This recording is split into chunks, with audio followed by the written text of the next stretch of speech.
Welcome my friend, geography by doctor Purushottam YouTube channel पर आपका स्वागत है। आज के वर्ल्ड ज्योग्राफी के सेशन में हम लोग बात करेंगे अफ्रीका कॉन्टिनेंट के बारे में। अफ्रीका कॉन्टिनेंट पार्ट वन के बारे में हम लोग बात कर चुके हैं। अफ्रीका कॉन्टिनेंट पार्ट टू में क्या बात करेंगे, ये अब हमारा दृष्टिकोण क्या रहेगा। ये हमारा है कि पहले हम देखेंगे पर्वत, पठार, मरुस्थल, नदी, बांध, झील और रिफ्ट घाटी, इस सब के बारे में हम लोग बात करेंगे।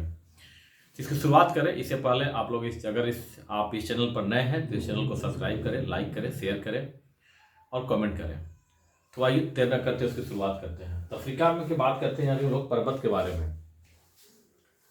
इसमें उन्हीं बातों की चर्चा की जा रही है, इस सेशन में उन्हीं बातों की चर्चा की जा रही है जो कि बीपीएससी के प्रारंभिक परीक्षा के लिए जो 12 फरवरी को संभावित है उसके लिए महत्वपूर्ण है। तो ये हमारा है, ये अफ्रीका कॉन्टिनेंट है। अफ्रीका कॉन्टिनेंट के उत्तर पश्चिमी भाग में एक माउंटेन है जिसे हम लोग बोल देते हैं एटलस माउंटेन। इस माउंटेन का नाम है एटलस माउंटेन। ये एटलस माउंटेन जो है अफ्रीका माइनर, अफ्रीका में 3 कंट्रीज है उनको मिलाकर हम लोग बोलते हैं अफ्रीका माइनर। इसमें हमारा है मोरक्को, अल्जीरिया और ट्यूनीसिया। मोरक्को, अल्जीरिया एवं ट्यूनीसिया, इन तीनों कंट्री को मिलाकर हम लोग बोल देते हैं अफ्रीकन माइनर। और इसी अफ्रीकन माइनर में एटलस पर्वत हमारा अवस्थित है। और ये जो है तोबुकल, यहाँ के जो सबसे सर्वोच्च शिखर है एटलस का, उसका नाम है तोबुकल माउंट। तोबुकल माउंट। तो प्रश्न ये भी रहता है कि अफ्रीका की कौन सी पर्वत श्रृंखला जो है भूमध्य सागर के सहारे विस्तृत है। तो भूमध्य सागर के सहारे कौन सी, इधर में चूंकि हमारा क्या भूमध्य सागर है, मेडिटेरेनियन सी है, इसके सहारे कौन सी पर्वत शिखर है, एटलस माउंटेन है। और ये जानते हैं कि इधर में कौन सा है, भूमध्य सागर। इसके पहले के सेशन में हम लोगों ने चर्चा हल्की सी की थी। अब हम बात करते हैं जो उसके बाद साउथ की हम बात करते हैं। तो साउथ में यहाँ पर हमारा ड्रेकन्सबर्ग माउंटेन है। कौन सा है, ड्रेकन्सबर्ग। ये साउथ अफ्रीका के पूर्वी भाग में है। और ड्रेकन्सबर्ग पर्वत की सबसे ऊंची चोटी का नाम है नेटलियाना। यहाँ की सबसे ऊंची चोटी है माउंट नेटलियाना और इसकी ऊंचाई है 3482 मीटर। ड्रेकन्सबर्ग ही एक भाग है, उसी के आगे के रूप ड्रेकन्सबर्ग पर्वत का आगे निकला हुआ भाग है दक्षिण की तरफ, उससे हम लोग बोलते हैं स्वार्टबर्ग। ये भी साउथ अफ्रीका में, उसको क्या बोल देते हैं, स्वार्टबर्ग। इसके बाद जो महत्वपूर्ण हमारा प्रश्न बनता है वो बनता है कि कि अफ्रीका की सबसे ऊंची चोटी कौन सी है। तो अफ्रीका की सबसे ऊंची चोटी का नाम कौन सा है, माउंट किलिमंजारो। माउंट किलिमंजारो ये अफ्रीका की सबसे ऊंची चोटी है और इसकी ऊंचाई है 5895 मीटर। यह जो है तंजानिया और केन्या के बॉर्डर पर अवस्थित है। यह जो है तंजानिया और केन्या के बॉर्डर पर अवस्थित है। उसका नाम है माउंट किलिमंजारो और इसकी ऊंचाई है 5895 मीटर। उसी प्रकार से इक्वेटर रेखा, ये हमारा इक्वेटर लाइन है। इक्वेटर लाइन के पास कौन सी पर्वत शिखर अवस्थित है, तो उस शिखर का नाम है माउंट केन्या। ये केन्या में है और ये जो है यहाँ का नाम है, इसका नाम है जो ये इक्वेटर लाइन है इसी के करीब में है, उसका नाम है माउंट केन्या। इसकी ऊंचाई है 5199 मीटर। तो इतने अगर पर्वत श्रृंखला के बारे में ध्यान रखते हैं, उनके शिखर के बारे में ध्यान रखते हैं, तो आप ये तय मानिए कि बीपीएससी के प्रारंभिक परीक्षा में आपके प्रश्न इससे गलत नहीं होंगे। ठीक है। अच्छा, ड्रेकन्सबर्ग के सहारे ये भी पूछता है कि ड्रेकन्सबर्ग जो है हिंद महासागर के सहारे कौन सी पर्वत श्रृंखला, जैसे कि यहाँ पर किसके सहारा था, भूमध्य रेखा के सहारे, वही यहाँ पर किसके हो जाएगा, हिंद महासागर के सहारे। तो ये हमारा कौन सा हो जाएगा, ड्रेकन्सबर्ग हो जाएगा, जो कि साउथ अफ्रीका में है। ठीक है। अब जो है इतना करने के बाद अगर जो, हाँ मैंने कहा कि पर्वत शिखर आप जान लेते हैं, उसके बाद पर्वत श्रेणी समझ गए, उसके बाद शिखर के बारे में हमारी चर्चा हो गई है। बस ध्यान ये रखना है कि अफ्रीका के सबसे ऊंची चोटी जो उसका नाम है माउंट किलिमंजारो और यह शिखर जो है केन्या और तंजानिया के बॉर्डर पर अवस्थित है। तो हम लोगों ने बीपीएससी के प्रारंभिक परीक्षा ख्याल से हम लोगों ने पर्वत को कर लिया। अब बात करते हैं पठार के बारे में। अफ्रीका में बहुत सारे पठार हैं, लेकिन हम उन्हीं पठारों के बारे में बात करेंगे जो कि प्रारंभिक परीक्षा के लिए महत्वपूर्ण है। तो इसके लिए 2 पठार के बारे में, अफ्रीका के बारे में जानना जरूरी है। एक हमारा है ये पठार, इसको लोग बोल देते हैं कटंगा प्लेटो। ये अंगोला और रिपब्लिक ऑफ कॉन्गो के बीच है। कटंगा प्लेटो, कटंगा पठार, यह जो है अंगोला एवं रिपब्लिक ऑफ कॉन्गो के बीच है। ठीक है, डेमोक्रेटिक रिपब्लिक ऑफ कॉन्गो के बीच है। कौन सा? कटंगा। और इसी प्रकार से साउथ अफ्रीका में भी एक पर्वत पठार है, प्लेटो है, जो कि ड्रेकेंसबर्ग, क्योंकि उन्होंने बताया कि ड्रेकेंसबर्ग कहीं अगली भाग जो है स्वार्टबर्ग बोलता है, तो ड्रेकेंसबर्ग के नॉर्थ से बोलिए या स्वार्टबर्ग के नॉर्थ से बोलिए, उसको जो वहाँ ये जो पठार है इसको हम लोग बोल देते हैं ग्रेट कारू प्लेटो। इसको क्या बोल देते हैं? ग्रेट कारू। यह साउथ अफ्रीका में है। ग्रेट कारू जो है मक्का की खेती के लिए विश्व प्रसिद्ध है, और कटंगा जो है मिनरल्स रिच है, मिनरल से खनिज संसाधन से भरा हुआ है। कटंगा प्लेटो जो कि अंगोला एवं डेमोक्रेटिक रिपब्लिक ऑफ कांगो के बीच है, लेकिन इसका अधिकतर भाग जो है अंगोला देश में विद्यमान है। तो ये हमारे हो गए पर्वत और पठार। अब हम बात करते हैं मरुस्थल के बारे में। तो आइए बात करते हैं मरुस्थल के बारे में। आइए, तो अफ्रीकी कॉन्टिनेंट के जब डेजर्ट के बारे में बात करते हैं तो डेजर्ट और उनके लोकेशन को समझना जरूरी होता है कि किस देश में वो विस्तार अपना रखता है। हालांकि एक पहलू ये भी होता है कि हम इस बात को समझें कि डेजर्ट उत्पत्ति के कारण क्या होता है। तो डेजर्ट उत्पत्ति के 3 कारण हैं। 3 कारण है डेजर्ट उत्पत्ति के। पहला तो कारण हमारा ये होता है, पहला कारण हमारा है वायु का अवतलन, मतलब निरंतर अवतलन। दूसरा ठंडी जलधारा, और तीसरा होता है महाद्वीप के आंतरिक भाग में किसी देश या प्रदेश की अवस्थिति। महाद्वीप के आंतरिक भाग में प्रदेश अथवा देश की अवस्थिति। इसको इस तरह से भी कह सकते हैं कि सागर से दूरी, सागर से दूरी।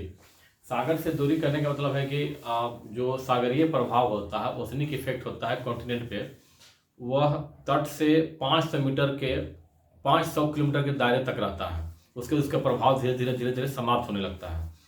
तो जो हजारों किलोमीटर, जो तट से हजारों किलोमीटर के दूर अंदर के भाग होते हैं, वहाँ पर मरुस्थल पाए जाने की पूरी संभावना होती है। और बाकी तो ये दो कारण है ही। वायु के निरंतर अवतलन होना, चूंकि वायु निरंतर जब अवतलित होती है तो बादल नहीं बन पाते। बादल बनने के लिए अब वायु का ऊपर की उठना जरूरी होता है। और दूसरा है ठंडी जलधारा। जब ठंडी जलधारा होती है वहाँ पर भी वायु नीचे नहीं उठती है, वायु सतह को पकड़ करके रखती है। ये कारण है। और तीसरा है महाद्वीप का आंतरिक भाग में, जो कभी मैंने कारण बताया। बहुत सारे मरुस्थल ऐसे हैं जो कि तट के किनारे नहीं है, आंतरिक भाग में है। जैसे सब आप सहारा गोवी मरुस्थल ले सकते हैं, आंतरिक भाग में है। तो खैर ये 3 कारण है। अब हम लोग बात करते हैं अफ्रीकी जो महाद्वीप पर जो मरुस्थल है उनकी अवस्थिति कहाँ कहाँ पर है। तो आइए हम बात करते हैं, छोटी तरह से चलते हैं साउथ से। ये देखिए नामीब डेजर्ट। नामीब डेजर्ट जो है नामीबिया में है, ठीक है, तट के किनारे है। इसके बाद है कालाहारी डेजर्ट, ये बोत्सवाना में है। नामीब डेजर्ट के जस्ट पूरब की तरफ कौन सा है? हमारा कालाहारी डेजर्ट। अब जो है बात करते हैं, यहाँ पर आते हैं हॉर्न ऑफ अफ्रीका के पास। हॉर्न ऑफ अफ्रीका के पास आते हैं तो वहाँ पर एक महत्वपूर्ण डेजर्ट का नाम है ओडागेन डेजर्ट। ओडागेन डेजर्ट जो है वह सोमालिया में है।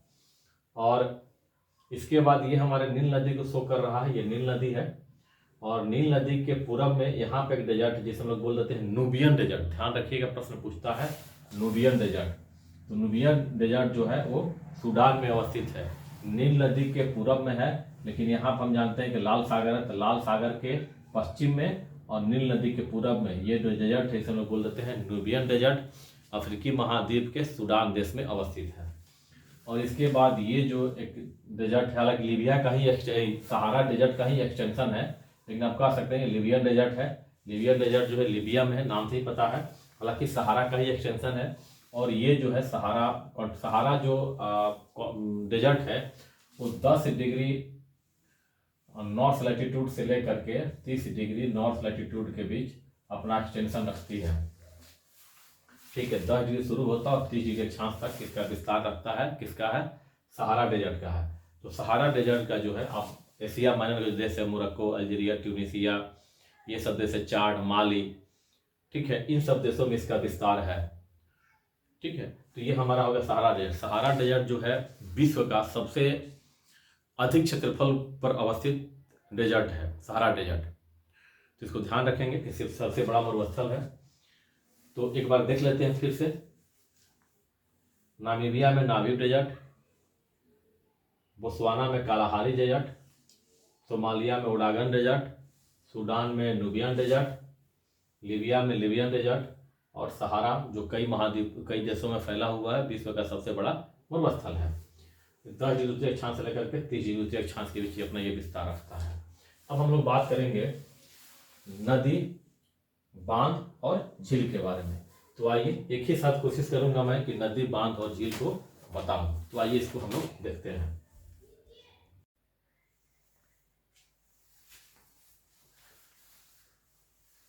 तो अफ्रीकी कॉन्टिनेंट में जब हम लोग बात करते हैं बांध, नदी और बांध के बारे में, तो देखते हैं कि हमें कौन कौन से नदी और बांध हैं। तो आइए, ये हमारी नील नदी है, ये नील नदी हमारी हो गई। नील नदी जो है दो नदियों के मिलने से बनती है, एक है ब्लू नील और दूसरा है व्हाइट नील। तो ब्लू नील और व्हाइट नील दोनों आकर के मिलते हैं खार्तूम सूडान में एक जगह है जहां पर दोनों आकर के मिल जाते हैं, और मिलने के बाद ये आगे नदी जानी जाती है नील नदी के नाम से। इसी प्रकार से एक नदी यहाँ पर हमारी है, ये हमारी हो गई नाइजर नदी, ये यहाँ से आती है, और लोटा माउंटेन यहाँ पर एक है, लोमा माउंटेन के बगल से आती है, और इस प्रकार से आकर के अटलांटिक ओशन में आकर के गिर जाती है।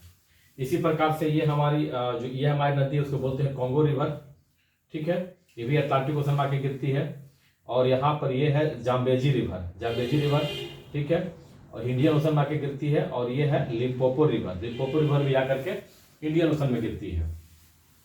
महत्वपूर्ण बात यह है समझने की कि लिम्पोपो नदी देख लीजिएगा, ये हमारी मकर रेखा, ये कौन सी रेखा है? मकर रेखा, ये हमारी मकर रेखा है। मकर रेखा जो है, मकर रेखा को लिम्पोपो नदी 2 बार काटती है।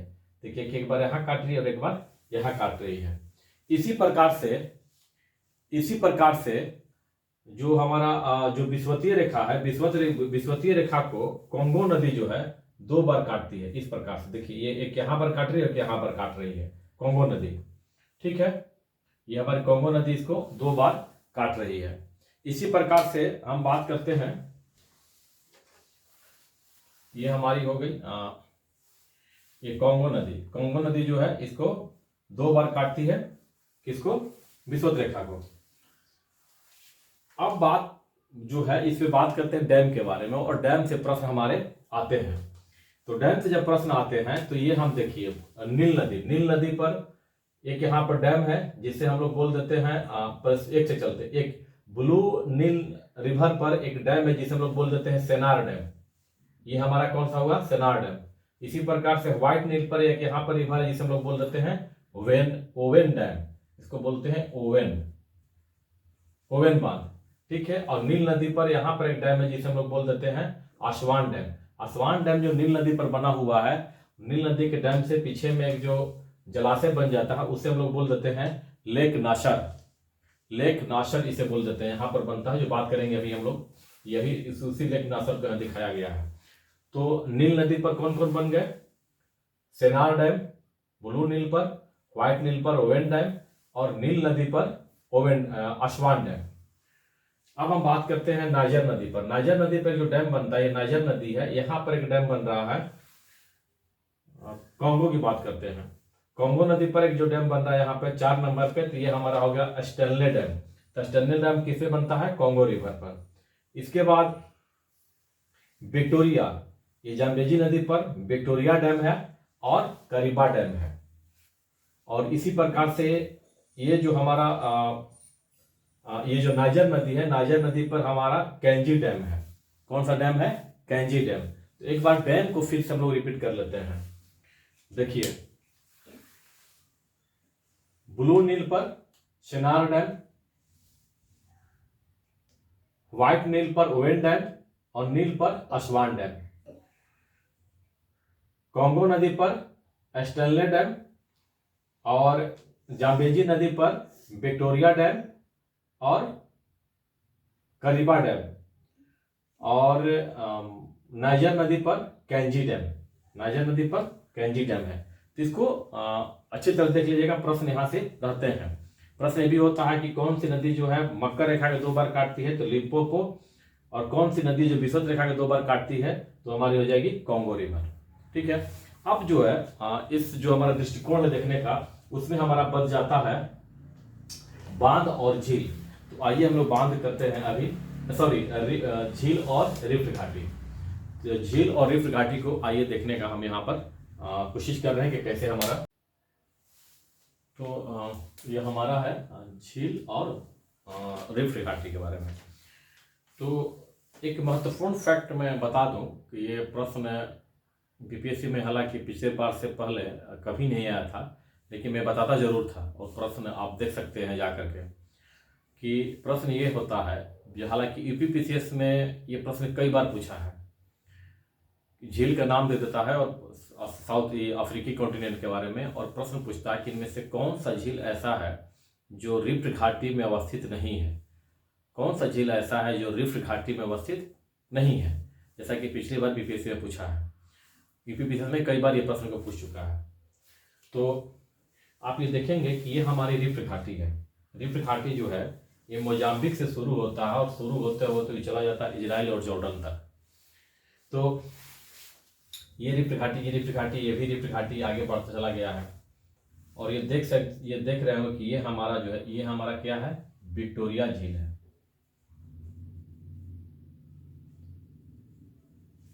विक्टोरिया प्रपात और विक्टोरिया झील अलग अलग है। तो विक्टोरिया झील आप देखने से लग रहा होगा कि विक्टोरिया झील जो है रिफ्ट घाटी में अवस्थित नहीं है, रिफ्ट घाटी से बाहर है। रिफ्ट घाटी में कौन कौन सी झील है? देखिए, रिफ्ट घाटी में यहाँ पर लेक न्यासा, जिसे लेक मलावी भी बोलते हैं, रिफ्ट घाटी में है। इसी प्रकार से टंगानिका, लेक टंगानिका, ये भी कहाँ है? रिफ्ट घाटी में है। लेक एडवर्ड, ये भी देखिए रिफ्ट घाटी में है। लेक तुर्कान, ये भी रिफ्ट घाटी में है। और रिफ्ट घाटी लाल सागर भी, इवन लाल सागर भी जो है रिफ्ट घाटी पर ही अवस्थित है। रिफ्ट घाटी है, उसी में जल जो है, जल का आच्छादन हो गया है रिफ्ट घाटी पर।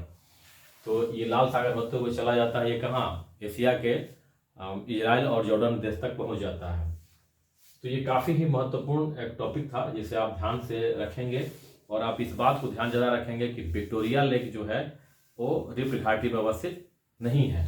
और दूसरी बात यह है कि विक्टोरिया लेक से होकर के विषुवत रेखा गुजरती है। हालांकि डायग्राम थोड़ा सा ऊपर बन गया है, लेकिन आप ध्यान रखेंगे कि विक्टोरिया लेक से विषुवत रेखा भी होकर के गुजरती है। तो ये था हमारा झील और रिफ्ट घाटी। मुझे उम्मीद है कि अफ्रीका का ये आपका जो पार्ट है आपको पसंद आया होगा। नेक्स्ट पार्ट में हम लोग कुछ और बात करेंगे। Thank you for watching.